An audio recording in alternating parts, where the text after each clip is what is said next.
place was jam-packed, jammed. At one point, the manager came over to our little group outside, and he said, "Hey, you guys aren't really social distancing. It's supposed to be 4 people at that table and 4 people at this table. We got 2 little spots over here at the bar for you. I mean, that's really all you guys are supposed to have." And we probably had, I'm not exaggerating, 25 people.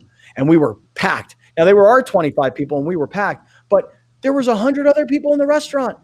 I'm telling you, every seat at the bar was packed. Every table was filled. So call it 125, 130 people, most of whom are strangers to one another, all in the same restaurant. Okay. Why is it that we can have certain things that are open and are reopening, and yet we're also being hit over the head with these spiking numbers? In fact, the numbers are even confusing, because when you listen to the media, they say the numbers are going up. In the state of Florida, they're spiking. They got more cases in this state than they've ever had. And the World Health Organization says this number of cases. And then I know I follow here locally the local cases. And this past weekend, I think I sent you guys some of this material. But if you are between the ages of 50 and 59 in San Diego County, don't quote me exactly on the numbers, but between the ages of 50 and 59, there might be 3,000 reported positive cases of COVID. Of the 3,000 that were reported, let's say 300 of those people are hospitalized. And of the 300 of those people that are hospitalized, call it 25 of them died.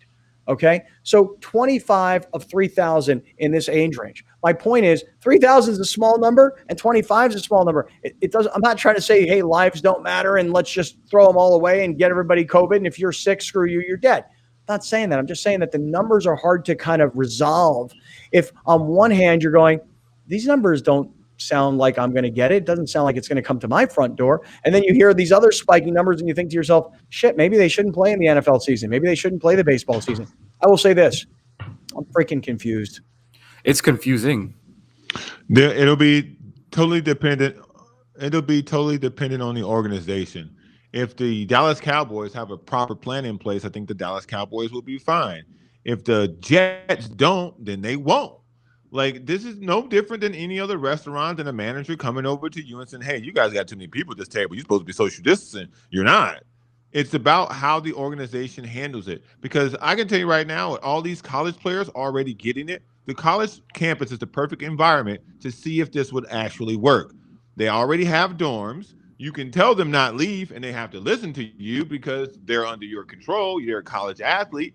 And they go to the same facility, and they go to the same building. So if they can't make it work and they already have guys getting sick already and you haven't even played a game yet, I think football is in trouble. This is what I was saying when the NFL had their chest out in February saying, hey, we're going to play no matter what. We're going to play no matter what. Well, guess what? Now the no matter what is about to start happening. And I can't wait to see if the tide turns on all that tough talk that they had.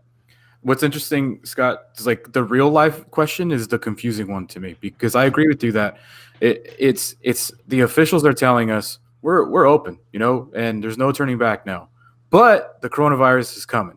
So it's very confusing the way that that's being portrayed from a political public standpoint, however you want to call it, because why is everything opening if the numbers are higher? Why? Yeah, we're testing a crap ton more, but like the numbers are still rising. Did we beat Corona? No.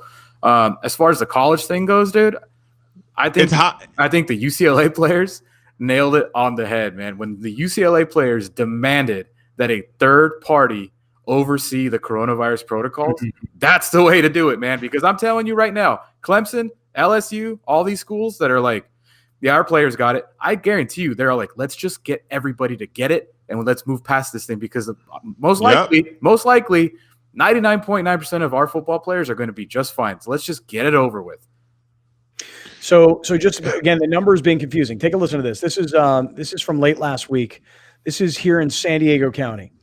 If you guys are both between the ages of 30 and 39, right? Mm-hmm. Okay. Allegedly. Yeah. There were 1,877 positive cases of people in San Diego County between the ages of 30 and 39. Of the 1,800, call it 1,900 people, 135 of them were hospitalized. So you're talking about less than 10% were hospitalized. And of the 135 people that were hospitalized, of people between the ages of 30 and 39, you know how many people died? 4 people. Mhm. So think about that. Think about this. Again, my age range, 50 to 59, 1,700 reported positive cases, 315 hospitalized, 23 died. So I guess my point is that when I look at those numbers, I think to myself, I'll go to a restaurant. I mean, I don't go to movies, but I mean, I guess I would go to a movie theater theoretically. I mean, I don't go to movies, but the numbers don't seem like, oh my God, dude, it's right outside my house. I better never leave my house again. What I think people need to focus on, and this is the way that I would tell people to acknowledge the numbers. Don't look at the number of cases that are being announced because we're testing more. Hospitalization rate is what you should be concerned about. The concern in Arizona right now is hospitalization rate, not how many people are getting it, how many people have to be hospitalized. Because if you run out of hospital beds, which is happening in states, there's no way to treat a person. And if you can't ventilate a person, they're going to die.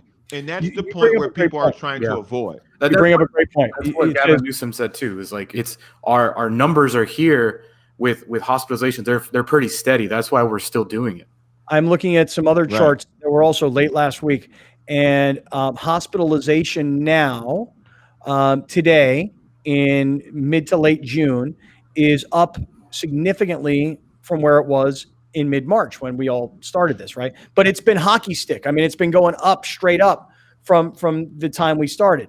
The ICU patients and the deaths are still way, way less. So, for example, if there are, and I'm just looking at a chart, if there are 1,600 hospitalizations in San Diego County, roughly 1 in 5 confirmed cases of COVID results in hospitalizations, according to this report. So you're saying 20% of people who get COVID require hospitalization.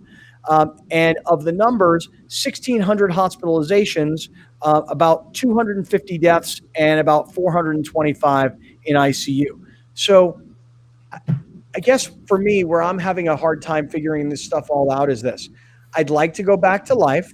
I still want to be safe. I want to be respectful of other people, but I have to go do things. I went to Children's Hospital today again, with my daughters still talking to doctors. I walked in, I wore a mask, I washed my hands. They took my temperature on my forehead. I prefer, but whatever.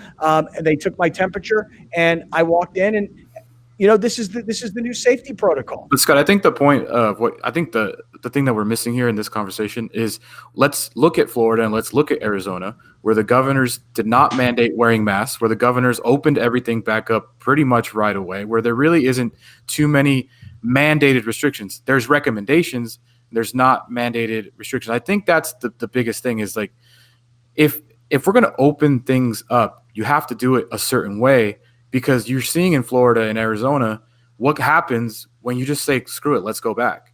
And when the average median age of hospitalizations in Florida 2 months ago was 60 and now it's 37, who's going out?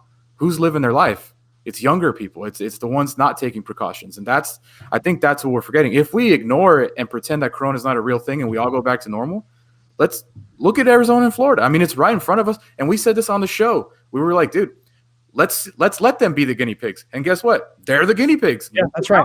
Hey, listen, even right now, they're talking about, I saw Stephen A. Smith this morning having a conversation about whether or not, because Florida's numbers are spiking, maybe the NBA should move into New York. Forget Florida. Like, why go to Florida? Go to New York. I don't know. But literally looking for some place that has flattened the curve longer. I'm not really sure what the point was. The whole point of a bubble. That's the whole point of the bubble. It doesn't matter what Florida is. If they're in a bubble, that's what matters. Like, they're going to just be themselves in a bubble.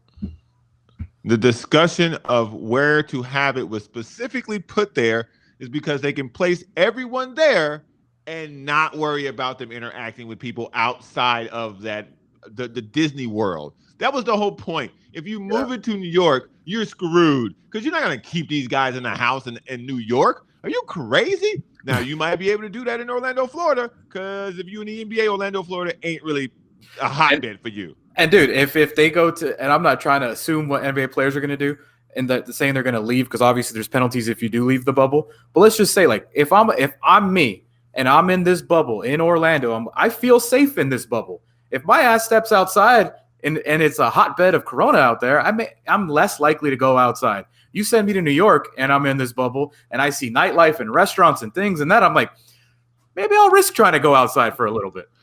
Yeah. Same thing for Vegas, because they were saying, oh, well, do it in Vegas because they do the summer league there. So it's equipped technically to host something of that matter. But again, it's Vegas, fool. You're not going to keep these dudes indoors in Vegas. Are you crazy? They're rich. They really don't have to listen to anybody. That's why they can't keep a coach on everybody's team. They ain't going to listen to you about no damn coronavirus in Vegas. Are you nuts? Well, this is why I'm saying to you guys, I'm confused for crying out loud. What percent quarantined are you? Well, this weekend, my quarantine was not so good. I got to be honest with you. Saturday, I went over to some friend's house, and they had a band playing, and their kids were playing. They were great. And so I was there with probably 15 or 20 people on a Saturday afternoon. I told you Saturday night, I went out to a restaurant bar. It was outdoors, but still there were good 20, 25 people in our party, at least 100 plus people in the establishment. And then probably 6 or 8 people came back to the house late night because, we weren't done, I guess. And then Sunday, I bounced around Sunday too. I was up in Encinitas, and I was down in Del Mar, and I was in different restaurants and bars and stuff. And I sound like I'm like my life has turned into one big like pub crawl. It's not like that. It's just that, it was Father's Day. So I was here. It was girlfriend. Sounds like it. I know it does sound like it. It does. Girlfriend's birthday, same day.